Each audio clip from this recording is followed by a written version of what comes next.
बिस्मिल्लाहिर्रहमानिर्रहीम, अस्सलाम वालेकुम। मैं हूं दिशान अहमद सिद्दीकी। आप देख रहे हैं सबसे पहले पाकिस्तान क्या पाकिस्तान तहरीक इंसाफ में फॉरवर्ड ब्लॉक बनने जा रहा है।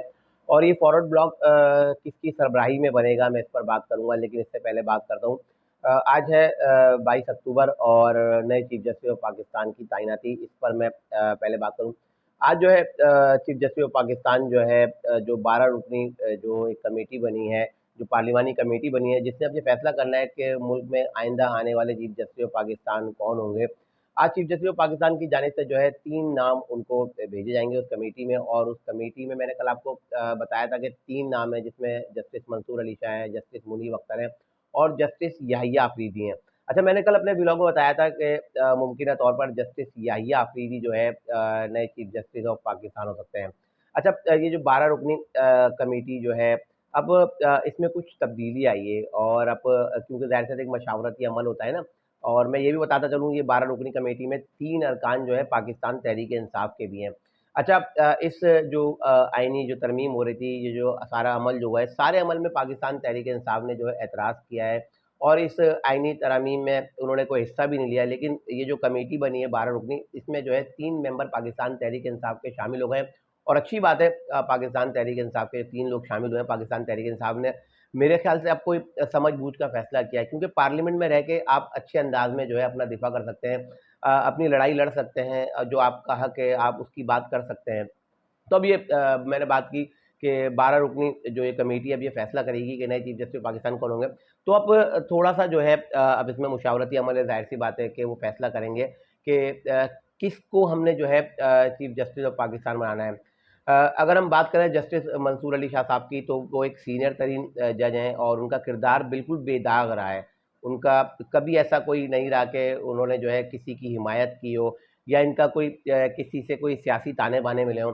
बस एक उनके मुतनाज़ा फ़ैसले ने उनको मुतनाज़ा बना दिया। बल्कि उस फ़ैसले ने नहीं, पाकिस्तान तहरीक इंसाफ ने उनको मुतनाज़ा बना दिया। क्योंकि पाकिस्तान तहरीक इंसाफ के लोगों ने उनकी इतनी हिमायत की कि उनको पे जो है शकूक व शुबहात होने लगे। और क्योंकि सीनियर तरीन जज हैं, हक उनका है कि उनको चीफ जस्टिस ऑफ पाकिस्तान बनना चाहिए मंसूर अली शाह साहब का। क्योंकि वो एक काबिल तरीन आदमी है, वो बैरून मुल्क यूनिवर्सिटीज़ में जाके लेक्चर भी देते हैं। और बस ये एक फ़ैसला जो उन्होंने फ़ैसला दिया ना मखसूस नशिस्तों वाला, और जिस पे फिर ख़त पे ख़त भी लिखे 3 दफ़ा, गुज़िश्ता जुम्मे को भी एक ख़त लिखा कि मखसूस नशिस्तें जो है पाकिस्तान तहरीक इंसाफ को लोगों को दी जाए। तो पाकिस्तान तहरीक इंसाफ के लोगों ने उनको इतना चलाया कि उनको मुतनाज़ा बना दिया। तो अब ये 12 रुकनी जो कमेटी है, इस पे भी नज़रसानी कर रही है कि आया हम चीफ जस्टिस मंसूर अली शाह साहब को ही बना दें। क्योंकि पाकिस्तान तहरीक इंसाफ के लोगों का भी क्लेम है। अली अमीन गंडापुर ने कहा कि अगर मंसूर अली शाह को चीफ जस्टिस ऑफ पाकिस्तान नहीं बनाते तो हम जो है एहतजाज करेंगे। इसी तरह हामिद खान ने भी कहा कि अगर मंसूर अली शाह साहब को हम चीफ जस्टिस नहीं बनाते तो हम जो है बुकला तहरीक शुरू करेंगे। तो अब ये इस पे भी गौर किया जा रहा है, क्योंकि अब हाथ पाँव तो इन्होंने बांध दिए। क्योंकि अब आईनी बेंच बनेगा, मंसूर अली शाह साहब उसमें मदाखलत नहीं कर सकते। तो उससे 2-3 फ़ायदे होंगे हुकूमत को। एक तो बुकला तहरीक नहीं चलेगी, दूसरा पाकिस्तान तहरीक इंसाफ का जो एक शोर मचाया हुआ उन्होंने कि मंसूर अली शाह सीनियर जज थे, उनको जो है चीफ जस्टिस ऑफ पाकिस्तान बनाया जाना चाहिए था। और उसके बाद जो है इन्होंने जो एक इंतशार फैलाना है, एक सोशल मीडिया ट्रोलिंग करनी है, एक प्रोपेगेंडा करना है मंसूर अली शाह साहब को लेकर। तो उस पे सोच रहे हैं अब ये 12 रुकनी कमेटी है। ज़ाहिर सी बात है, वो 12 रुकनी कमेटी अपनी पार्टी सरबराहान से भी हिदायत लेंगी। तो हो सकता है कि मंसूर अली शाह साहब का भी पूरा निकल सकता है। क्योंकि कल के व्लॉग में मैंने बताया था ना कि जस्टिस याहिया अफरीदी को जो है नया चीफ जस्टिस ऑफ पाकिस्तान बनाया जा सकता है। अच्छा, मैं बात कर रहा था, जो मेरा पॉइंट था कि क्या पाकिस्तान तहरीक इंसाफ में फॉरवर्ड ब्लॉक बनने जा रहा है। तो कुछ खबरें हैं जिसमें जो है एक फॉरवर्ड ब्लॉक बनने जा रहा है। अब आपको पता है शाह महमूद कुरैशी के भांजे ज़हूर कुरैशी ने कल जो है जब ये आईनी तरमीम हुई है, इसमें वोट दिया। ना सिर्फ उन्होंने, बल्कि 4 अरकान कौमी असम्बली ने भी इसमें वोट दिए, जो पाकिस्तान तहरीक इंसाफ से जिनका ताल्लुक है।